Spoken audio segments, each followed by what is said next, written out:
welcome back.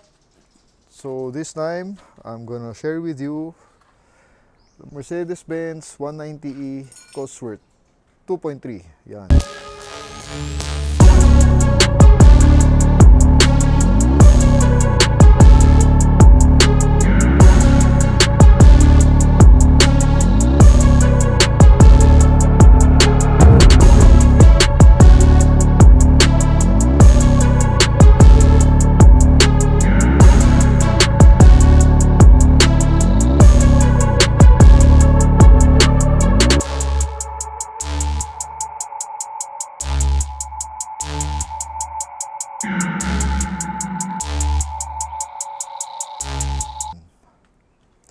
So this is the car, 2.3 16V.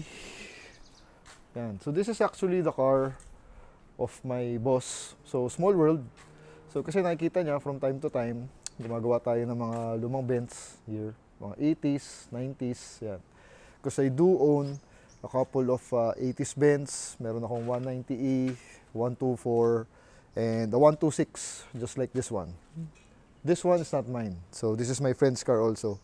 So I also have one na we are about to restore. So anyway, to cut the story short, he asked me to help him with his Cosworth because apparently meron pala siyang not just one Cosworth but two Cosworth. Yung isa is a 2.5 16.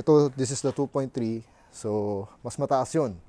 But sadly, it's already sold. And also this one, binenta niya na. So, next week or early this week pala, kukunin na to. So, the same guy also got this car. So, yung dalawang yun, kambal kasi yan, mapupunta sa isang may-ari. So, we're gonna have it delivered early this week to the new owner. Yung 2.5 nakuha na. So, I wasn't able to vlog it anymore kasi bigla lang nag-text na confirm na bro, sold na yung Cosworths natin. So kaya this one I want to share with you dahil sayang naman, 'di ba? This car has been with me. Charlie is here. Yan, siya yung mechanic natin working on this E150. Siya yung tumutulong sa akin to maintain this one. So this car has been with us for almost a year. Kinuha namin sa bahay ng boss ko. Then, kasi he had problems, later I'll share with you kung ano yung problema niya dito sa kotseng to. Then, I also have a friend in Las Piñas. Yung napa-under na namin siya, doon namin dinala. So, it sat there for a couple of months. Then, kinuha ko na siya para dito na namin gawin sa garahe. Yan.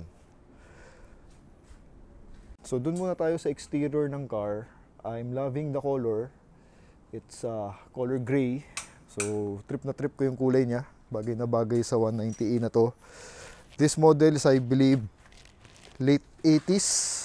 So, baka 1987. Ayan. So, with the headlight wipers. Cosworth merong ganyan eh. So, maganda plaka. It's X, not B. Ayan. So, sa exterior, wala naman kami masyadong ginawa dito. Ito lang. Yung mugs niya. Ito, maganda yung mugs nito. I believe this is the Benz 2, tawag nila. Pero this is the R16. 16 yan. So, yan yung mahirap na hanapin yung mugs na yan. So, this set of mugs, very rare. Kaya dati, naka-Uzi siya. Uzi na 16 na rallies. Yun, rare na rin yun. Yun yung nakalagay sa kanya dati. But then, the rubbing was 17s. Uzi 17s na color black. Yun yung nakalagay sa kanya dati. But then, the rubbing was really grabe. Talagang sumasayad siya. Kasi dati naka-lowering spring din to. So, mababa siya dati. But then, almost impossible to drive. Dahil sobrang sayad. Malambot yung springs. So, kahit branded, H&R, medyo malambot. So, imposibleng madrive. So, yung kinuha namin siya from Las Piñas, dun sa shop ng friend namin, all the way here in Libis. Ang bagal lang namin kasi grabe yung sayad niya. So, I told my boss, balik natin sa stock kasi impossible to drive, sayang naman. So, pumayag naman. So, binalik namin yung lumang springs from 190e. Naghanap na lang kami. Tapos he still had the old ones. So, binalik namin yung lumang springs. So, ayan, yan yung height niya. Ngayon, stock. Pero sobrang sarap niya i-drive ngayon kahit may humps, may lubak, hindi mo naramdam. So, pwede mo nang rat-ratin. Then, binalik niya yung mags na ito, yung original na 16. Nasa kanya pa, buti, kasi maganda yung mags na yan. Then, yung shocks, pinalitan namin yung shocks sa harap. Harap lang ata, bagong Bilstein yan. I don't know if you can see. Yan, Bilstein yan. This one is missing, yung sa jack. Mahal yan, mahirap hanapin yan. Then, yun. Yun lang naman, from the outside. Again, wala naman kami masyadong ginawa from the outside. So, only the wheels. So, this is the inside. Yan, of Cosworth. Hindi nyo alam. Maganda sa Cosworth is naka-Recaro yan. Yan, Recaros from the 80s. Tapos, ano pa ba? The inside is actually really nice. Yung dash niya is walang... Normally kasi sa 190e na 80s, nagka-crack lagi ito. But ito, hindi naman. The sun visor is missing, but I have it there. Ikakabit na lang. Then, ito yung inside, very stock. This is the stock steering wheel. Tapos, yun nga, yung mga wood panels niya, syempre, sakit din ng Benz talaga to na 80s. Nasisira, natatanggal. So, ito, I don't think it's the original. Kasi parang iba na. So, parang may pinalitan na yan dati, I think. Yan, so this is the inside. Tapos, meron siyang gauges dito, which I really like. Kasi this is the sport type variant, Cosworth.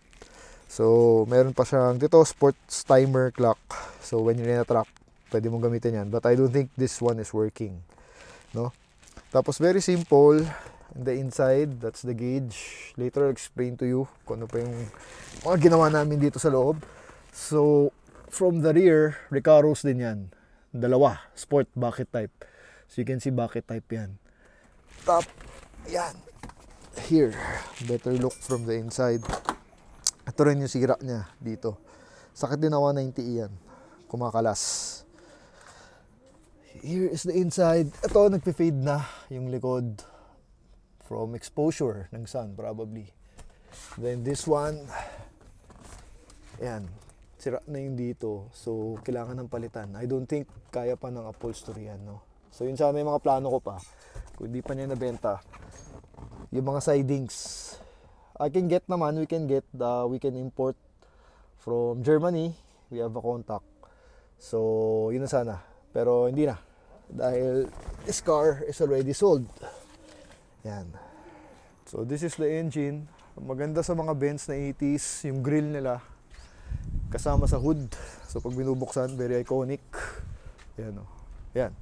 So, this is the famous 2.3 16 valves. Tuned, developed by Cosworth, yung tuning company before. Yan. Malinis naman ang engine. Inayos na namin yan.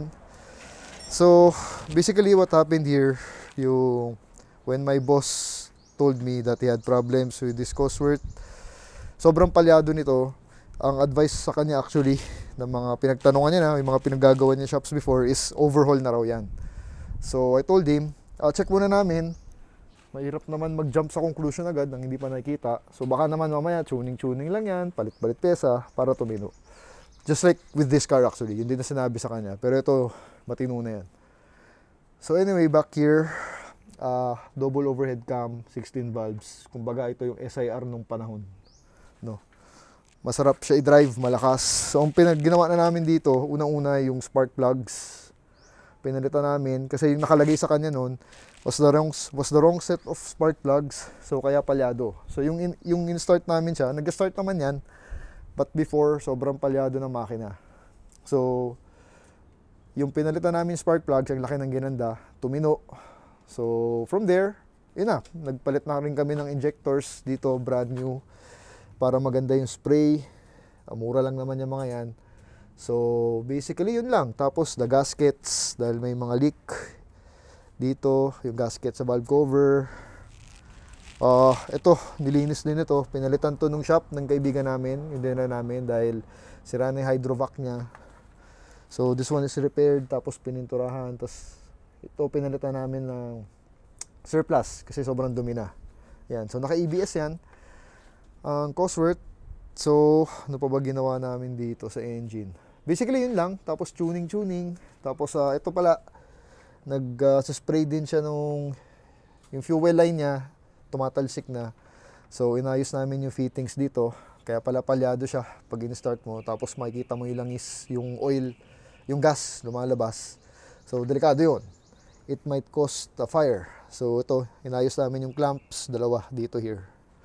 So basically yun lang, di naman kailangan ng overhaul sa opinion namin. Ito pala, dinilit na yung SLS. Yan yun, yung self-leveling suspension. So naka ano na yan, springs tsaka shocks. So nakuha na namin, deleted na siya. So change oil of course, tapos palit na rin ng transmission fluid dito. Yan, tapos tuning, tono. And now, right now, she runs really great. Ang kulang na lang dito is the aircon. Nilagyan na namin na Freon, but then nawala. Sobrang lamig naman niya, but then nawala. So there's a leak somewhere there. Yun na lang ang kulang niya. Aircon, tapos some electronics. Yung sa gauge dito, sira to actually, tapos maraming ilaw. So we tried to repair it, kaya kung makikita nyo, iba yung kulay ng needles. We tried to repair kasi hindi gumagana yan. Tapos we don't trust the gauges. So we tried to repair but hindi na talaga. So we need to replace this one, yung entire cluster gauge. Then the radio is not working. Aircon is not working. May leak. But madali lang yun. Hahanapin mo lang yung leak. Easy fix na lang sana yun. So ito, drivable na siya actually. Mamaya, let's go for a spin. Test drive natin si Cosworth para makita nyo rin. Alright, so let's start the car, no? Yan, here's the key. So, very manual, very analog. Ako gusto ko talaga yung mga luma dahil very analog. Starts right up. As you can see. So, yan, as you can see, the gauge ito, the RPM is not working. Ako, gusto ko pa naman yung kotse na may RPM, yung umaandar yan. I really hate it kung sira. So, maraming umiilaw. So, kung yung brake mo, wala naman yan, mawawala. But, something's happening here. So, you need to replace this one. Tsaka ito, sira. Yung sa ilaw niya, nagloloko yan. So, you need to replace the mechanism inside. There. Yan na lang yung mga final touches niya. So, the power windows, yan, ito yung control. Minsan nagloloko, minsan hindi. So, a little bit of electrical work pa. Yan, minsan gumagana yan. Pag nakabukas yung pintuan, gumagana yan. So, basically, this is the inside of the car. Sobrang dali nito i-drive. Mamaya, let's go around the village again to see how the ride feels. As you can hear the engine, no? Tahimik naman na siya. Hindi yan palyado. So dati when we got her, sobrang palyado yan. Hindi mo ma-drive. But with a couple of tune up, adjust dito, adjust doon, yan. Tahimik na yan. Drivable. I already drove this from Las Piñas to Libis with no problems. No overheating, yan, wala. So, we're just fixing the car. Tapos, alisin natin to from the garage and let's do a test drive. Alright, so we are ready to drive. Ayan, ganda ng voltmeter niya. Lakas ng battery, malakas alternator. Temperature is holding great. Wala lang talagang RPM. Nakakabuisit. So, here we go. Actually, this car has been with my boss for more or less 10 years ata. Yung dalawa. Yung 2.5 tsaka itong 2.3. So, tagal. Sabi niya, dream car daw kasi niya yung Cosworth. So, if you don't know, yung Cosworth sa Pilipinas is rare na yan. Dahil this is the sport variant of the 190E back in the days. So, sabi ko nga sa'yo, ito yung SIR nila. This car is what they used to do the DTM racing before. So, very iconic. So, dito sila sumikat actually dahil sa mga DTM races na yun. So, yung side mirror, if you don't know, this one is longer than the passenger side. Squarish. So, yan yung design ng Benz noon. Yan. So, the drive is like this. So, this is your view. This is your driver's view when driving her. Automatic, super friendly to drive. Yeah. So just step on the gas and the car will pick it up, no? Syempre, medyo malakas lang sa gas compared sa mga automatic ngayon, but okay lang yun. Kasi this car is using the K-Jetronic or the mechanical fuel distribution system, K-Jet. Yan. The notorious K-Jetronic. So medyo minsan madugo i-calibrate yun, itono. Yun yung kadalasan sakit ng mga 190e kung pumapala yung kotse because of the notorious K-Jetronic. But repairable yan. May mga rebuild kits na nabibili, yung mga goma sa loob, napapalitan yan. May mga specialist naman sa Pilipinas na kayang gumawa nun. And the community of the Benz here in the country is very much alive. So yung mga sellers, meron naman tayong mga sellers ng mga parts. So if you want to restore an old Mercedes-Benz, magagawa mo. Just join the groups, the community, and very helpful naman yung mga tao doon. Yeah. So back here sa drive, I'm very happy that I get a chance to work on a Cosworth. It's our first time ni Charlie na makahawak ng Cosworth. Dalawa pa. Dati dalawa yan sa bahay. So very grateful for the opportunity, no? At napatino namin. I can say napatino kasi sabi nga nung boss ko, hindi niya nakaparada na lang to dahil hindi umaandar yung isa, hindi rin umaandar yun, napaandar namin. And ito, hindi na mag-drive kasi nga ang diagnosis sa kanya overhaul, which is hindi naman kailangan. So pagdating kasi sa mga lumang sasakyan, parang to, nice. Look at that old car. Walang scanner unlike ngayon, 'di ba? Sa generation ngayon, full of electronics like this car. Yan. Oh. One scan away and you know the problem. Sa mga kotseng ganito, 80s, walang scan. So how do you do it? You test it one by one. Yung mga suspected parts that are failing, yung tingin mo. So kailangan masipag yung mekaniko mo to do the testing. Tsaka ikaw, syempre trial and error, no? So with experience, yung mga experience sa atin dito, alam na nila, kabisado na nila, so they know what to look for, what to diagnose, anong unahing i-test. Then yun. So pasipagan ang name of the game. Kaya iilan na lang yung mga shops or mechanics na are able to handle this kind of cars, 80s, lalo na Benz, no? But if you do find someone who can help you out, sobrang sarap niya, worth it i-restore dahil sobrang fun niya i-drive. Ayan, here, look, I'm just cruising here, lalo na in a major road. When I'm on the major road, I also get a lot of attention kasi nga marami rin may gusto na 80s, lalo na ngayon medyo sumisikat ulit ng mga old cars, classic, bumabalik ulit. So napapansin ko lang. So yeah, that's why. So here's the ride.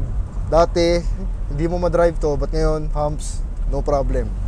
Dati kasi sa sobrang baba niya, the rubbing was really bad, no? Talagang hihinto ka para to take care of the pang-ilalim dahil grabe yung sayad niya. So binalik namin sa original height so that you can drive her again easily, like this one. Yan, may humps. Yan, no problem. Tapos when you step on the gas, pag piniga mo yan, andun yung hatak niya. This is a high revving engine, so pag gusto nito mabilis. Again, there's a hump, no sayad or problema. Yan, braking is good, everything is good. Just some minor electrical issues, the aircon. After nyan, this car is already perfect, no? Ang sarap nitong coaching to for a Sunday car, a weekend car. Kung may mga friends kayo, yan, masarap siya isama, dalhin. Tapos, nga pala, this car is also famous for the mono wiper.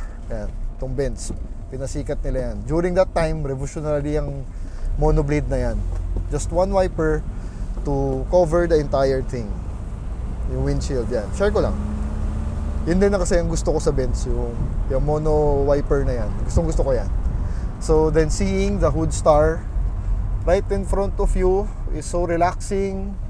gives a smile on my face every time I see it. Wala lang.